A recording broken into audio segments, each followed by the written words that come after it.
dari anggota Asosiasi Pertekstilan Indonesia sendiri, apakah sudah ada perusahaan-perusahaan terkait yang mengeluhkan atau mungkin dalam tanda kutip terancam ditutup kembali? Karena kalau yang dari tadi kita bahas belum ada nih sentimen positif yang berpihak kepada industri tekstil begitu Pak Danang. Kira-kira bagaimana untuk di tahun 2024 ini? Ya, kita prediksi akan ada sekitar 10.000, 20.000 kontainer akan masuk dalam 3-6 bulan ke depan, kontainer impor berupa produk-produk jadi yang isinya itu tekstil jadi, garmen jadi yang meluber ke Indonesia. Dan dalam waktu cepat puluhan ribu kontainer yang masuk ke Indonesia secara legal karena dibuka oleh Permendak itu kemudian akan menghantam produk-produk industri tekstil dan garmen kita yang domestik. Itu yang akan terjadi. Nah, kurang lebih proyeksi kita dalam 1 tahun ke depan apabila itu tetap terjadi, maka setiap bulan akan muncul kurang lebih 10.000 sampai 30.000 kontainer. Satu kontainer itu bisa berisi beberapa ratus ribu potong baju. Baju jadi begitu. Baju jadi gitu. Terus apa gunanya teman-teman produsen IKM di Bandung tuh yang bikin fashion keren itu disandingkan dengan produk-produk dari Tiongkok yang jauh lebih murah, sepertiga, seperempat atau paling maksimal setengah harga kita. Dan itu akan masuk ke Indonesia dalam waktu yang sangat cepat. Karena apa? Karena kerannya dibuka lebar-lebar tanpa melihat kompetisi dengan teman-teman IKM kita. Nah, inilah kemudian dalam 1 tahun ke depan industri tekstil pada ujungnya, karena produsen kita hulu kan tekstil, garmen sudah dicekokin oleh barang-barang impor. Tekstil kita nggak laku kan?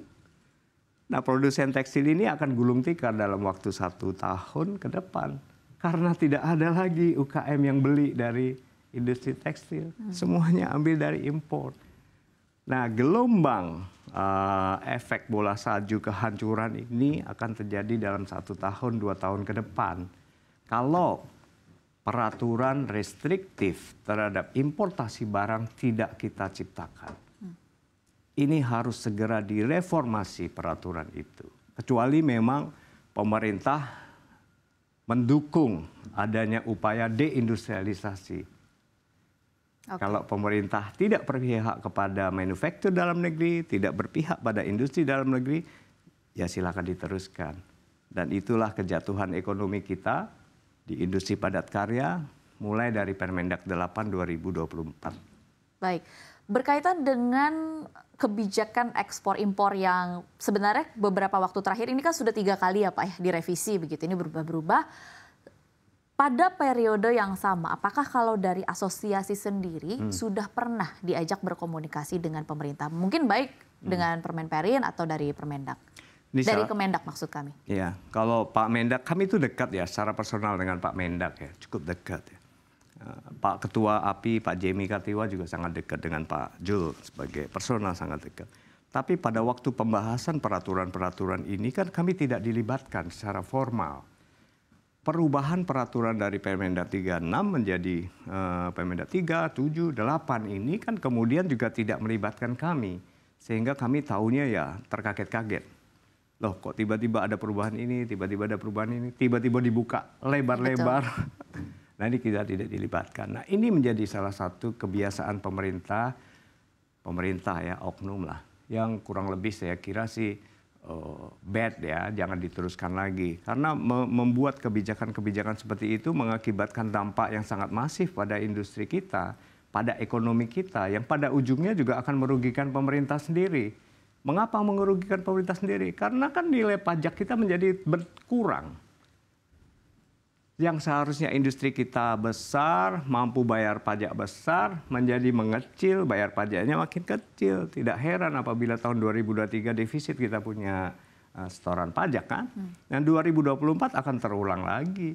Karena industri-industri padat karya, industri padat teknologi kemudian akan memiliki sumbangan kecil terhadap perpajakan kita. Mengapa menjadi kecil? Ya pemerintah membiarkan kita menjadi kecil gitu. Menciptakan sebuah paksaan di mana kita akan mengecil dengan sendirinya. Ini kan peran pemerintah. Kalau pemerintah membiarkan dengan cara-cara melakukan memproduksi peraturan dengan cara saat ini ya ke depan kita akan hancur. Nah, pemerintah harus merubah cara-cara membuat regulasi. Dengarkan para asosiasi, dengarkan para pelaku usaha.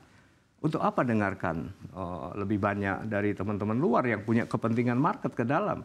Kita lebih punya kepentingan untuk mengembangkan market dalam dan luar. Kok pemerintah lebih appreciate dari luar? Ya. Nah ini sudut pandang yang penting yang harus digeser. Baik, lalu kalau kita cermati lagi, sebenarnya ada lagi satu sentimen yang memang perlu diperhitungkan oleh industri tekstil, yaitu daya beli masyarakat di dalam negeri. Yang sebenarnya juga ada di tangan pemerintah juga sih, ya Pak Danang, kalau kita lihat lagi begitu, di mana pada saat ini masyarakat mengeluhkan harga-harga pangan cukup tinggi. Ini artinya berarti buat masyarakat untuk membeli kebutuhan-kebutuhan sekunder seperti pakaian dan juga sepatu juga pastinya turun begitu prioritasnya. Masyarakat lebih memilih untuk bagaimana caranya bisa makan hari ini dan juga besok. Apakah ini juga berpengaruh besar terhadap industri tekstil di dalam negeri? Ya, tingkat kemiskinan kita menurut publikasi dari pemerintah kan di antara 7 atau tingkat pengangguran kita ya 5-7% ya. Tingkat kemiskinan kita bisa mencapai 27% dari jumlah penduduk Indonesia. BPS punya data yang berbeda, harus kita perhatikan betul-betul. Artinya dengan tingkat kemiskinan sebesar itu daya belinya pasti akan rendah sekali. Masyarakat sebesar 27-30% itu akan lebih memprioritaskan beli makanan untuk sehari-hari daripada beli produk-produk sekunder, tersier gitu, baju, motor apalagi ya. Betul. Nah, artinya kemudian kalau kita tidak memberikan kesempatan lapangan kerja seluas-luasnya kepada 27% masyarakat yang masuk kategori miskin, hampir miskin, dan kategorinya dibikin banyak banget itu, sangat miskin, rentan miskin, itu maka negara juga tidak akan memiliki kemampuan untuk meningkatkan daya beli. Satu-satunya cara untuk meningkatkan daya beli mereka adalah melalui lapangan pekerjaan. Ya kalau dalam situasi event politik bolehlah pakai bansos itu akan meningkatkan ketercukupan kebutuhan barang pokok mereka sesaat gitu. Tapi setelah itu kan tidak ada lagi. Ataupun bansos diperpanjang juga akan memberikan jangan lapar pada saat itu gitu. Tapi yang paling utama saat ini adalah merubah pola kebijakan sehingga masyarakat bisa bekerja. Dengan bekerja mereka punya daya beli. Kalau mereka bisa membeli barang-barang sekunder, ini bukan yang primer nih, mereka bisa beli barang-barang sekunder, maka rentetan terhadap industri itu akan tinggi. Karena produk-produk industri manufaktur terbeli oleh masyarakat. Kalau barang-barang primer, udahlah itu harus selesai di tingkat pemerintah, bukan swasta. Tapi untuk sekunder ini swasta.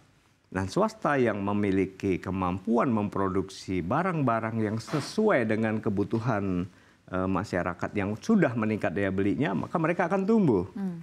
Ya kan, pertumbuhan ini akan berlipat-lipat terus-menerus kalau daya beli masyarakat di kelas bawah dan menengah bisa ditingkatkan terus-menerus. Untuk itulah pemerintah mesti mampu membuka lapangan kerja sebanyak-banyaknya. Jangan hanya janji-janji politik gitu. Banyak janji politik mau meningkatkan 10 juta, membuka 10 juta lapangan kerja, hasilnya mana? Nanti 5 tahun lagi kita juga akan melihat hasilnya mana dari janji-janji sekian belas juta lapangan kerja. Ini yang harus benar-benar menjadi peran tugas pemerintah untuk merealisasikan janji-janji politik. Dengan itu masyarakat benar-benar sejahtera gitu.